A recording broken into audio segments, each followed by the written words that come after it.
Y luego vinieron algunos reyes que se olvidaron de Dios.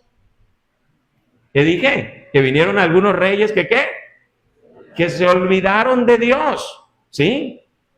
Y estos reyes que se olvidaron de Dios comenzaron a guiar al pueblo, ¿a qué creen ustedes?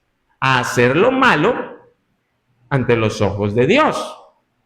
Y Acab particularmente, este rey, Acab, fue uno de los peores reyes de Israel. Cuando usted lee y va al capítulo 16, y hoy le pido que tenga abierta su Biblia, ¿sí? Trajo su Biblia, y allí vamos a ver algunos pasajes. Usted comienza a ver en el capítulo 16, en el verso 29, ahí se comienza a describir lo que hizo este rey, ¿sí? Dice que comenzó a reinar y Acab hizo lo malo ante los ojos de Jehová, más que todos los que reinaron antes que él. Qué curioso. Fue de alguna manera el peor desde antes de los que habían reinado, ¿sí? ¿Qué tanto hizo? Eso es la pregunta. ¿Cómo fue que se describe que Acab hizo lo malo más que cualquier otro? ¿Saben? Dice aquí la Biblia que guió al pueblo para ir y adorar a los ídolos. ¿Para ir y adorar a quiénes? Hoy les voy a estar preguntando, es algo para que ustedes se mantengan alerta. Para ir y adorar a los ídolos, uno de esos ídolos era Baal, ¿sí? Uno de esos ídolos era la adoración a Baal, uno de los peores dioses falsos, ¿sí? Pero no solamente guió al pueblo a los ídolos, sino que él mismo se casó con una mujer extranjera, fuera del pueblo, que era adoradora y fanática de Baal, y que además era perversa en grande manera. Pregunto yo, los reyes de Israel, dentro de los mandamientos que Dios había dado a su pueblo, ¿sabe alguno de ustedes si tenía permitido o la instrucción de Dios era casarse con extranjeras? Díganlo libremente, ¿verdad que no? La ley de Dios, los mandamientos de Dios instruían que tuvieran cuidado de casarse con extranjeras, ¿ok? Eso era de alguna manera lo que Dios había instruido para que el pueblo pudiera mantenerse fiel a Dios, ¿sí? Pero no solamente eso, imagínense, guió al pueblo a adorar a los ídolos.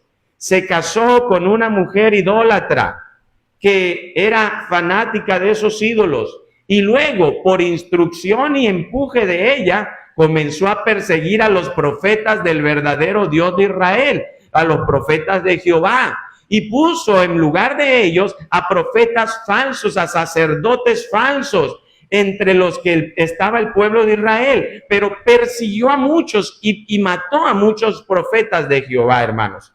Entonces usted puede ver que la situación del tiempo de Israel en esos años era un tiempo de mucha ignorancia de la ley de Dios. No se conocía la palabra de Dios, se ignoraba y hacía falta de respeto hacia la ley de Dios, de tal manera que la misma gente hacía actos que Dios ya había prohibido. Mire, ahora, lo interesante de esto, hermanos, es que se supone que es el pueblo de Israel, ¿cierto?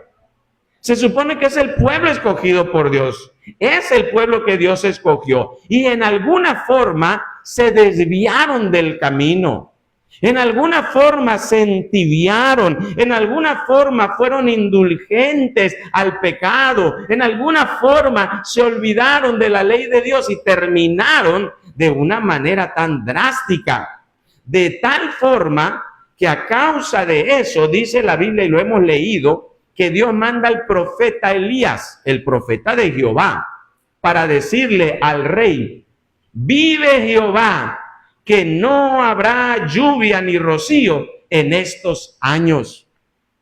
Porque usted y yo debemos saber que toda transgresión de la ley siempre va a traer una consecuencia.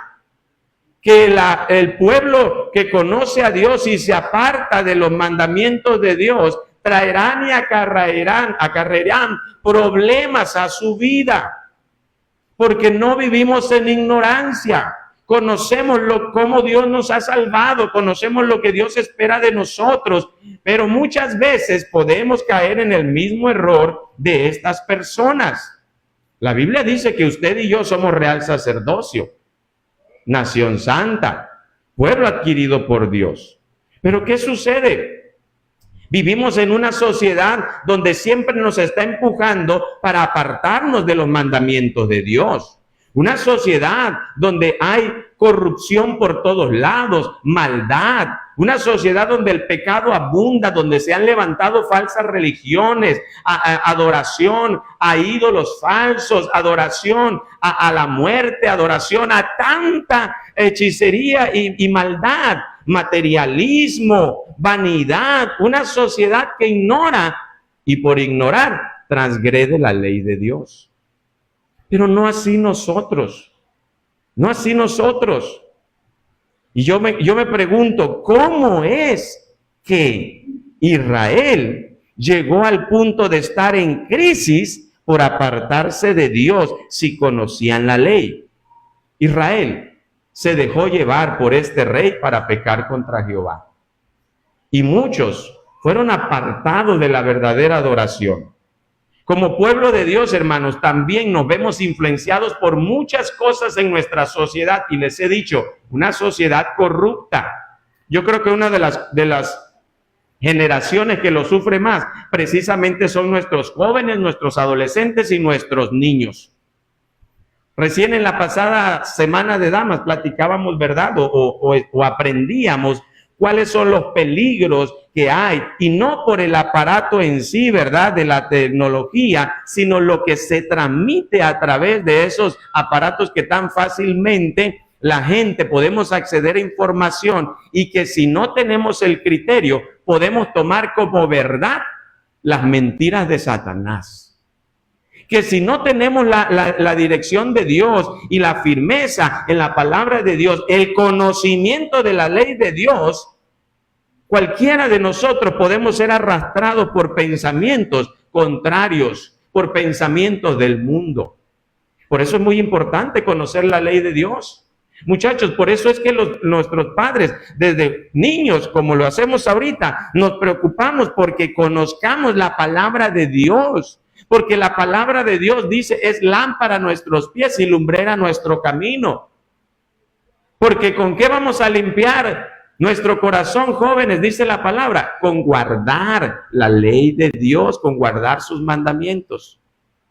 Muchos de los retos que tenemos en nuestra sociedad, que como cristianos, adultos o jóvenes o adolescentes pasamos, son tentaciones de mentiras que el mundo nos pone, pero como no conocemos la ley de Dios o nos hemos olvidado de ella, comienzan a alejarnos de lo que a Dios le agrada. La consecuencia la vieron lo del pueblo de Israel, una consecuencia de completa sequía por 3 años.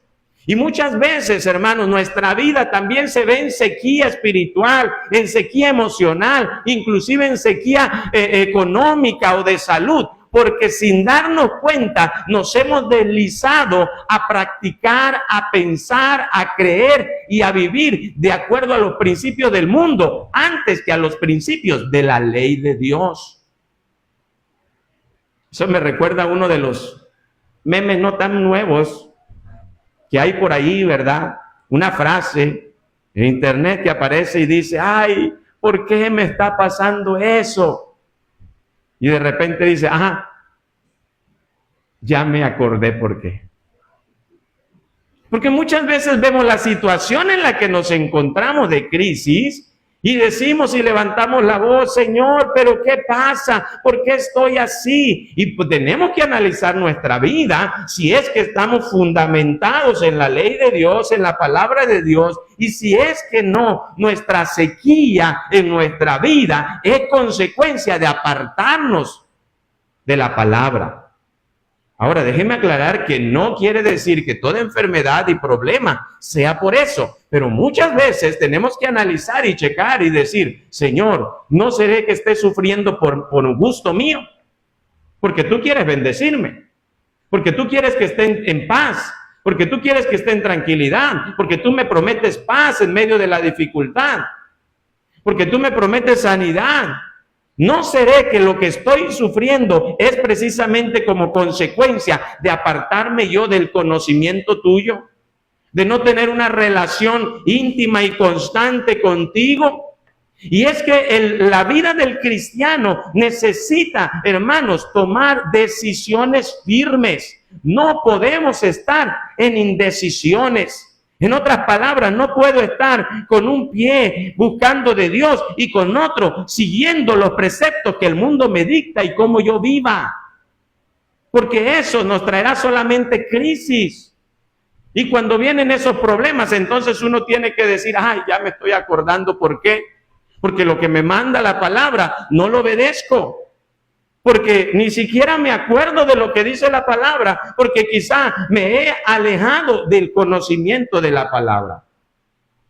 Siempre me gusta relacionar, y aparte de comercial, hermanos, cuando lo venimos a la escuela dominical hoy hicimos un ejercicio muy importante. ¿Estuvieron aquí? Levante su mano los que estuvieron aquí hoy, en la escuela dominical. Hoy hicimos un ejercicio de estudiar la palabra. Porque yo sé que no hablo a la ligera cuando en algunas semanas se nos pasan los días y ni siquiera abrimos la Biblia. Pero un llamado para el crecimiento, para la bendición del cristiano, es venir a la palabra, leerla, meditarla y estudiar en ella, porque en ella, a través del ejercicio que hacíamos, nos dábamos cuenta que Dios tiene un mensaje para mí, y Dios tiene una respuesta a mis necesidades, y Dios tiene una respuesta a mis problemas, y Dios tiene una palabra que me sustenta en medio de la angustia, y el Señor me habla y me sustenta para enfrentar lo que el mundo me presenta. Pero si yo estoy desnutrido de la palabra de Dios, ¿qué va a pasar? Van a venir las crisis y yo no voy a saber cómo enfrentarlas. ¿Me siguen, hermanos? El pueblo de Israel estaba así porque el rey Acab se había apartado de la ley de Dios, había ido en idolatría, se había casado con una mujer idólatra y había venido esa sequía por 3 años. Ahora en el capítulo 18 vemos cómo Dios le manda a Elías y le dice, Elías, es momento de volver con Acab, porque yo estoy por hacer llover sobre la faz de la tierra, pero yo quiero que tú tengas un trato especial con Acab y con el pueblo. ¿Sí? El rey Acab en esos 3 años, hermanos, no sabía ni cómo atender la crisis de sequía, de falta de agua que tenía el pueblo. Él mismo salió personalmente a buscar alimento porque su ganado se estaba quedando sin alimento. Y cuando estaba buscando el alimento allí en el camino, entonces él se encuentra con Elías, y fue lo que leíamos en el verso 16, 17, dice, cuando Acab vio a Elías, le dijo, ¿eres tú el que turbas a Israel? Y él respondió, yo no he turbado a Israel, sino tú y la casa de tu padre, dejando los mandamientos de Jehová y siguiendo a los Baales. ¿Qué respuesta? Miren, hermanos, soy honesto con ustedes. La palabra de Dios a mí me confronta y me hace ver que si muchas veces estamos pasando situaciones, tendemos a echarle la culpa a otros y a decir, no, yo creo que si estoy pasando esto es porque mi esposo, es porque mi esposa, es porque ustedes hijos, es porque el líder, es porque el pastor, es porque la iglesia, es porque allá, es porque acá. Y es muy fácil para el ser humano, aún para el cristiano, apuntar a otro y decir, seguro lo que me está pasando es por culpa de otro. Porque cómo nos cuesta, aún como creyentes, cuando viene una palabra, decir, Señor, esta palabra será para mí. O como dicen por ahí, o estamos haciéndole, ¿verdad que es para qué? ¿Verdad? Ah, ya estoy pensando en de quién está hablando el pastor. No, hermano. No volteemos a ver a otros, no busquemos culpables, como en este caso acá le estaba diciendo, tú eres el que perturbas a Israel, Elías, por tu culpa es que vino la sequía. ¿Y cuál fue la respuesta de Elías? Yo no he turbado a Israel, sino fuiste tú. ¿Qué hizo Acab? Guió al pueblo a la idolatría, se casó con una mujer pagana, persiguió y asesinó a los profetas de Jehová, puso profetas falsos, estaba en pecado, desobedeciendo por ignorancia o abiertamente a la ley de Dios. Pero muchas veces cuando nos vemos en situaciones difíciles como acá, nos pasa lo mismo. Es muy fácil buscar culpables, cuando necesitamos nosotros analizar nuestra propia vida y ver si no estamos sufriendo las consecuencias de apartarnos de Jehová, de enfriarnos en nuestra relación con Dios. Acab había hecho lo malo. Y yo hoy le digo, es momento de analizar y decir, Señor, ¿no será por algo que me está sucediendo esta crisis? Es para que usted se pregunte, es para que vayamos a los pies del Señor y digamos, Señor, muéstrame qué está pasando. Y nos atrevamos a decir, Señor, ayúdame a analizarme, Espíritu Santo, ¿no será alguna situación que yo he permitido en mi vida?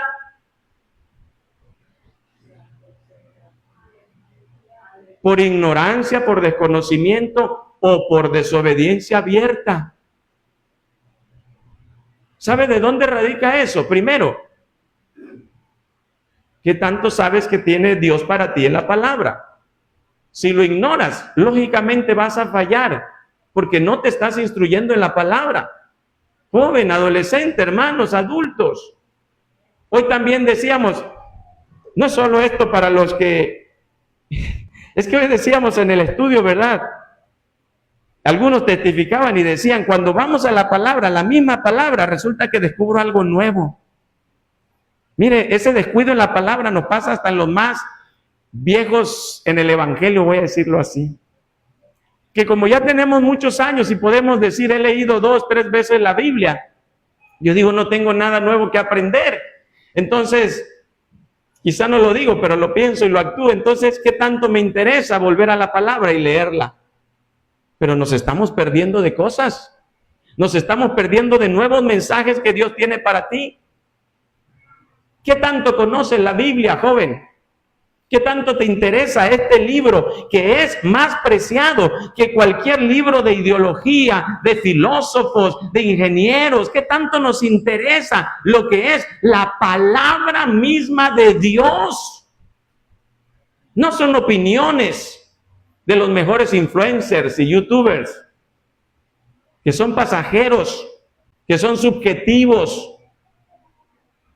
Es la palabra y la verdad del eterno Dios quien nos ha creado y el que nos dice, mis propósitos son más grandes que los tuyos, mis planes no son como los tuyos, tengo mejores planes. Y nosotros andamos buscando planes en nosotros mismos, conocimiento en personas que se alejan de la verdad de Dios, algo como lo que hizo acá. ¿Qué necesidad tenemos?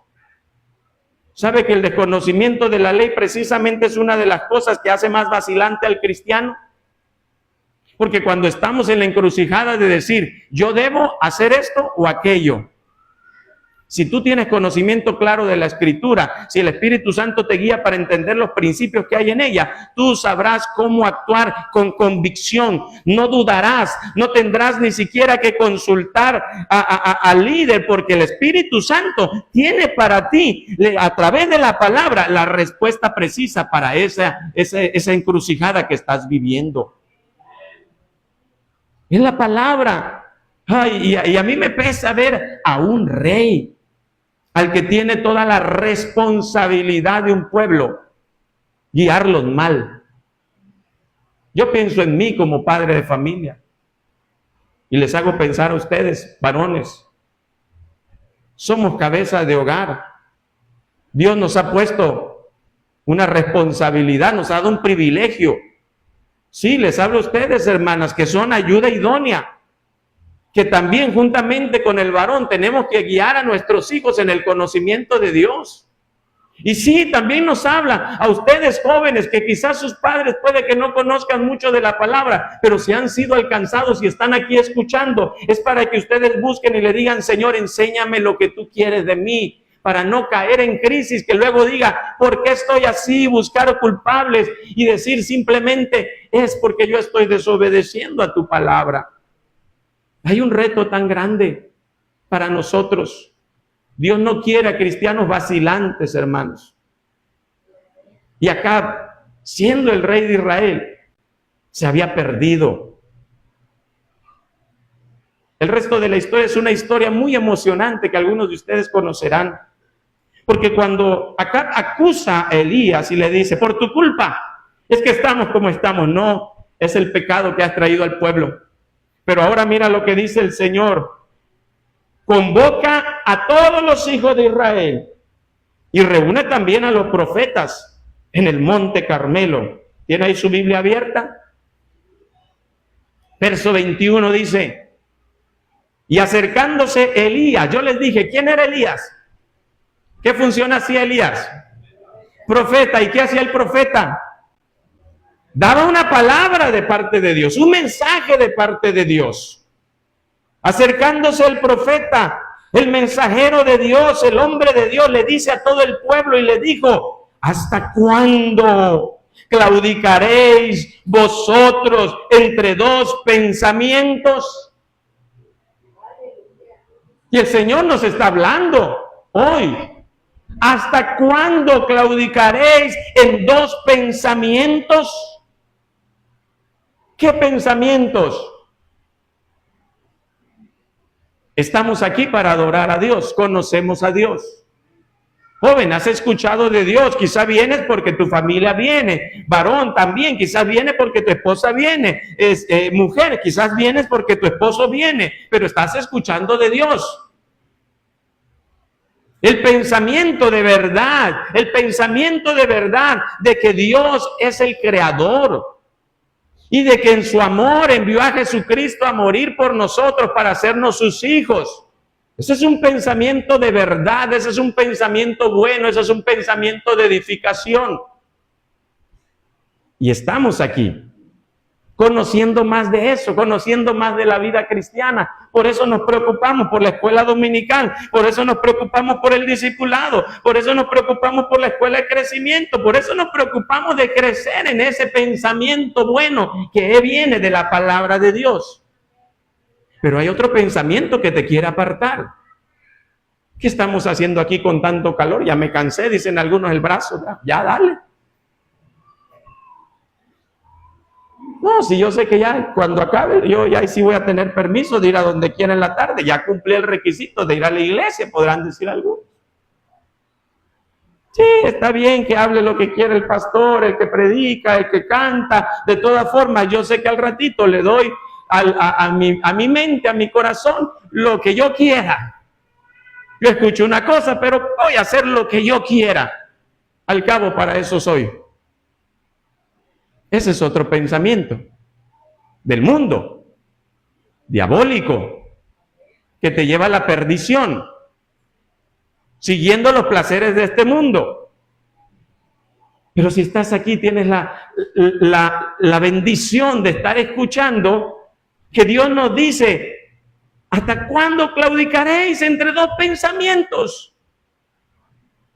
Un cristiano, repito, no debe estar con un pie en la iglesia y con otro, su mente y su corazón y sus acciones, en el mundo. ¿Recuerdan que el mismo Señor Jesucristo le escribe a una de las iglesias en el Apocalipsis y les dice: yo conozco tus obras?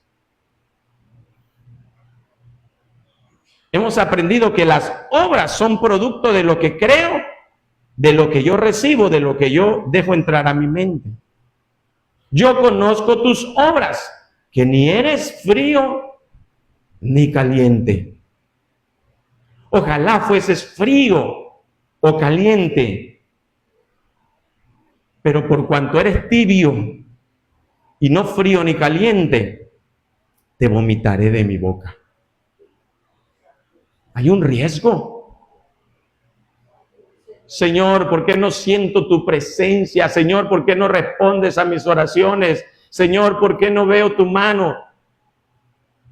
Si hay tibieza en nuestra vida, ¿cómo? ¿Cómo pedimos eso? ¿Cómo preguntamos eso? ¿Cómo nos atrevemos a quejarnos de eso? Si somos capaces de analizarnos y decir, Señor, estoy siendo tibio. Estoy siendo tibio. Escucho que debo orar. Escucho que debo leer la Biblia. Escucho que debo ayunar. Escucho que debo servir. Que puedo poner mis dones a tu servicio. Pero no, yo creo que es mejor decir que voy a trabajar para mí. Yo creo que es mejor ocupar mi mente en leer las noticias, en leer el chisme, en ver los TikToks vanos y vacíos, en usar mi tiempo en otras cosas que yo quiera, que me den gusto. Tibio, tibieza. Y se los digo tranquilos, con amor y preocupación, pero se los digo tranquilos porque yo sé que es la palabra de Dios. El mensaje de Dios para hacernos analizar. Y si pudiéramos ponernos un termómetro, hermanos,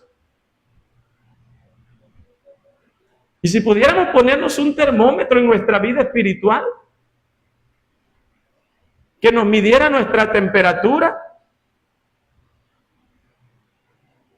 y Dios quiera que salga caliente, firme en el Señor, prendido, ungido, o tibio. Elías habló esta palabra al pueblo: ¿hasta cuándo claudicaréis vosotros entre dos pensamientos? Si Jehová es Dios, si ustedes saben que Jehová es Dios, síganle, obedézcanlo, búsquenlo. Si ustedes consideran que es Baal, vayan en pos de él. Hermanos, de allá nos sacó el Señor. Yo sé que muchos de nosotros andábamos tras los Baales. Y no hablo solamente de idolatría en ese sentido. Hablo de las cosas que nos prometían gozo, alegría, placer, y no nos daban nada y nos dejaban vacíos. Y lo único que traían era causa en nuestra vida, problemas, dificultad en el matrimonio, conflictos, pleitos, pérdida, carencias, enfermedades, maldición. Eso es lo que traen. Pero el profeta, claro, les tiene que decir: ustedes creen que Baal es Dios, ustedes creen que el mundo les va a satisfacer, ustedes creen que los placeres que ofrece el enemigo en el mundo les va a satisfacer, vayan tras él. Pero yo creo que hemos experimentado que no es así, ¿cierto? Que eso no nos ha llenado, que eso no nos ha satisfecho nuestras necesidades espirituales. Y Elías les dice: pero si Jehová es Dios, síganle, síganlo, obedézcanlo.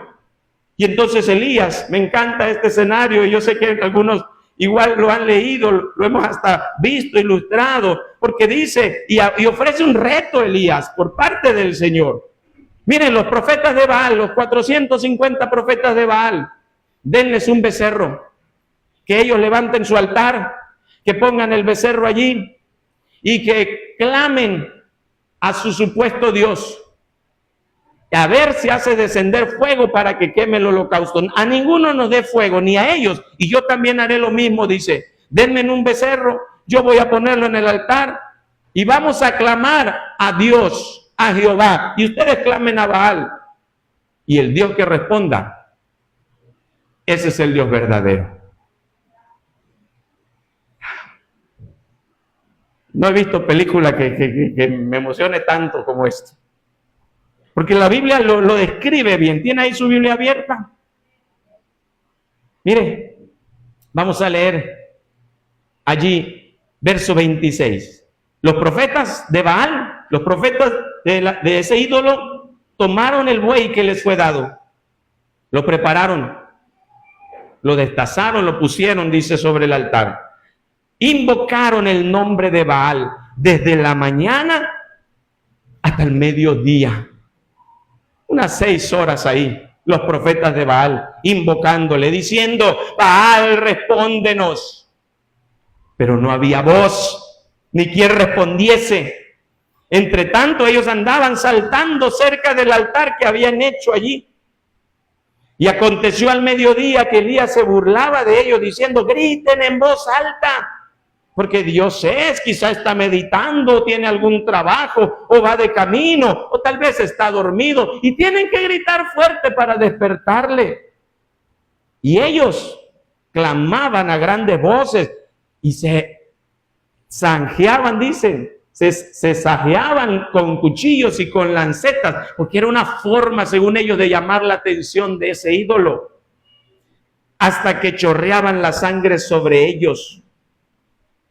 Yo veo a esas personas y digo: cuánta tristeza, cuán duele. Si lo vemos de una forma, hermanos, duele. Duele pensar que la gente esté confiando en cosas vanas. Duele pensar que la gente se esfuerce tanto en clamarle a cosas que no le van a solucionar la vida. Duele tanto pensar, ayer que salíamos a evangelizar, fuimos con esa compasión de saber que la gente está pensando en cosas vanas perdidas en el mundo, siguiendo el dinero, los placeres, al hechicero, y buscando por todos lados, haciendo su mayor esfuerzo, y nada bueno viene. ¡Cuánto pesar! Porque no hay nada allí. Es vano. Es vano. Y cuando clamaban, dice, a grandes voces, y se hacían chorrear la sangre, pasó del mediodía, y ellos seguían gritando frenéticamente hasta la hora de ofrecer el sacrificio. ¿Y saben qué pasó? Nada. Nada, no hubo respuesta. Porque un Dios falso no tiene solución. Porque un Dios falso no tiene poder. Porque como dice ese corito, ¿verdad? Los ídolos no tienen poder. Porque son cosas vanas que prometen pero no cumplen. No hubo ninguna voz, ni quien respondiese ni escuchase. Entonces Elías dijo a todo el pueblo: acérquense, acérquense. Y todo el pueblo se acercó, y él, escuche esto, y él arregló el altar de Jehová. Qué frase tan interesante. Arregló el altar de Jehová. ¿Cómo que arregló el altar de Jehová? ¿Por qué? ¿Qué dice la Biblia? Porque estaba arruinado. ¿Se da cuenta del pueblo? El pueblo de Dios, el pueblo de Israel. Tenían a dioses falsos, tenían a profetas 450, ¿y el altar de Jehová? Díganlo, ¿cómo estaba? Arruinado. Yo me tengo que analizar, usted se tiene que analizar cómo está su altar a Jehová. ¿Cómo está su tiempo de altar a Dios? ¿Cómo está su relación íntima, personal, individual con Dios? Y no hablo de este lugar, lo sabe bien. El altar nuestro, ese tiempo devocional, ese tiempo de intimidad, ¿cómo está? Si pasan días y deja un lugar sin usarse, comienzan las telarañas.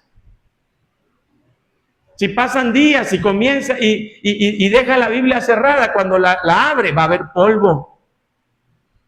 El altar del pueblo estaba arruinado. Y es un llamado que Dios nos hace, hermanos, porque cuando un cristiano está indeciso, cuando un cristiano está tibio, su altar dirá mucho. Su tiempo de relación con Dios te dirá mucho de ti mismo.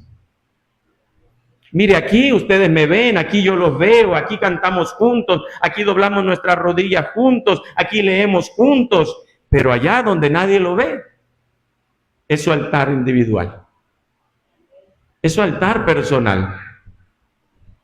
Nuestra situación, las crisis o las bendiciones en las que vivimos, indudablemente van a ser el resultado de cómo mantenemos nuestro altar con el Señor Jesucristo.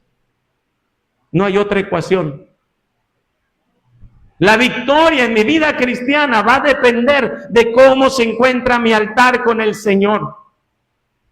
El poder superar las pruebas, enfrentar las dificultades, dependerá de qué tanto cuidado tengo yo de mi altar personal con Dios. Y este altar estaba destruido, estaba arruinado, de tal forma que Elías tuvo que arreglarlo. Y tienes que preguntarte si no el Señor te está diciendo: es momento de arreglar tu altar. Es momento de levantarte una vez más, varón, mujer, joven, y arreglar tu altar con Dios. Tú que comenzaste bien, pero las situaciones del mundo te han desviado. Tú que comenzaste ferviente, pero ahora te sientes tibio o quizá estás llegando a enfriarte. Es momento de levantar y reconstruir el altar de personal que cada uno tiene con Dios, hermanos. Sucede porque la vida del cristiano que vacila y coquetea con el mundo siempre hará que nuestros altares comiencen a llenarse de telarañas, de polvo, y se caerán poco a poco. Es momento de arreglar nuestra relación como verdaderos adoradores en espíritu y en verdad. Es momento de decirle a nuestra alma: no te canses de alabar al Señor. Bendice, alma mía, a Jehová. Es momento de decir a nuestra alma: yo sé que tienes sueño, pero es tiempo de orar en la presencia de Dios. Es tiempo de decirle a nuestra alma: yo sé que tendrás hambre, pero debes aguantar el ayuno porque es sacrificio al Señor. Es tiempo de decirle a nuestra alma: yo sé que tienes gusto por ver algo, por leer otra cosa, pero debes ir a la palabra de Dios y alimentarte de ella. Es momento de reconstruir nuestro altar para ver la bendición venir hacia nosotros, para ver salir de toda crisis que podamos estar viviendo. Elías arregló el altar.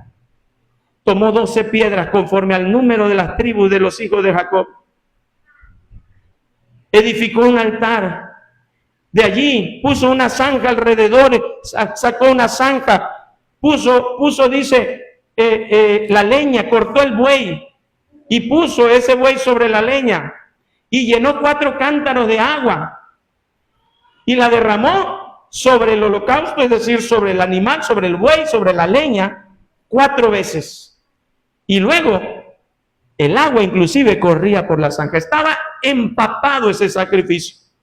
Cuando llegó la hora de ofrecer el holocausto, se acercó el profeta Elías y dijo: Jehová, Dios de Abraham, de Isaac y de Israel, sea hoy manifiesto que tú eres Dios en Israel. Esa es la verdad.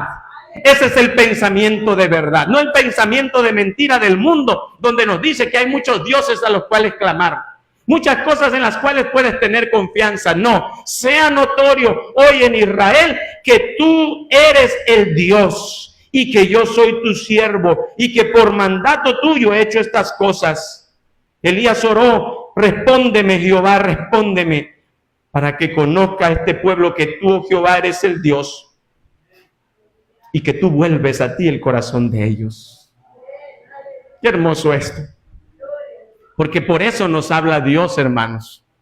Por eso envía a su mensajero, a su profeta Elías con el pueblo de Israel. Por eso trae esta palabra hoy en día, porque quiere que nuestro corazón se vuelva a Dios. Porque quiere que dejemos toda vacilación, porque quiere que dejemos toda indecisión, porque quiere que dejemos toda tibieza y nos volvamos a Él. El propósito de la palabra de Dios no es solamente hacernos sentir mal. El propósito de la palabra de Dios es despertarnos. Es decir, es momento de levantarte. Es momento de reconstruir tu altar, porque Dios te está esperando a que vuelvas. Porque Dios te está esperando a que tengas esa intimidad como en antaño. Días, semanas, meses o años de no haber sentido como antes la presencia de Dios. Acá culpó, yo puedo culpar y decir: no, los músicos no tocan bien, no, la palabra no está bonita, no, el que dirige no lo hace bien, pero eso soy yo en mi relación con Dios. Porque la Biblia promete que donde 2 o 3 están congregados en su nombre, ahí están. Porque la presencia de Dios está aquí.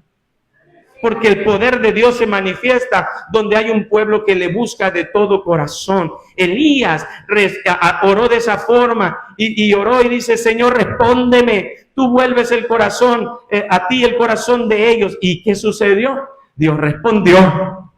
Dios respondió, porque es el verdadero y único Dios. Los Baales no respondieron, los profetas de Baal se desangraron, pero Elías oró y entonces el fuego cayó, el fuego de Dios se derramó. Porque una oración confiada, porque una oración a sabiendas de quién es nuestro Dios, siempre traerá respuesta. Cayó fuego de Jehová, consumió el altar, consumió la leña, las piedras, lamió el agua que estaba en la zanja. Y cuando lo vio el pueblo, se postraron y dijeron: Jehová es el Dios, Jehová es el Dios. Cuando tú veas el poder de Dios, no habrá duda. Cuando tú veas la manifestación de Dios, no habrá duda de que Jehová es Dios. Y hermanos, todo pensamiento que el mundo quiere ponernos, joven, adolescente, adulto, toda mentira que el enemigo tiene, se deshará en el nombre y el poder de Jesucristo.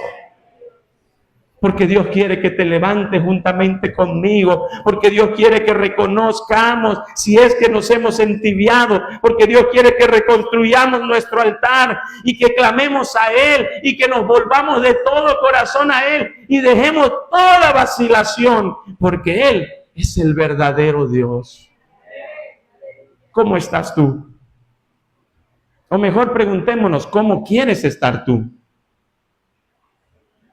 Cuando el pueblo reconoció Jehová es Dios, no tardó y el Señor le mandó a Elías y a decir: dile a Acab que se apure porque va a caer lluvia. Cuando el pueblo pudo reconocer que Jehová es Dios, la crisis comenzó a irse y vino una pequeña nube y de esa nube comenzó a llover. Comenzó a derramar el Señor bendición sobre la tierra. Comenzó el Señor a restituir lo que habían pasado de hambre. Porque cuando el pueblo sabe reconocer a Dios, y eso significa buscarle, confiar en Él, depender de Él, restaurar el altar, servirle con todo nuestro corazón, entonces no dudamos que la bendición de Dios se derramará. Y va a traer esa paz que te está faltando. Y va a traer esa salud que te está faltando. Y va a traer esa provisión que está carente en tu vida. Y va a traer esa paz a tu familia. Porque la bendición de Dios, esa es la que necesitamos. Volvámonos a Él de todo corazón. Yo le invito a que se ponga de pie en esta hora.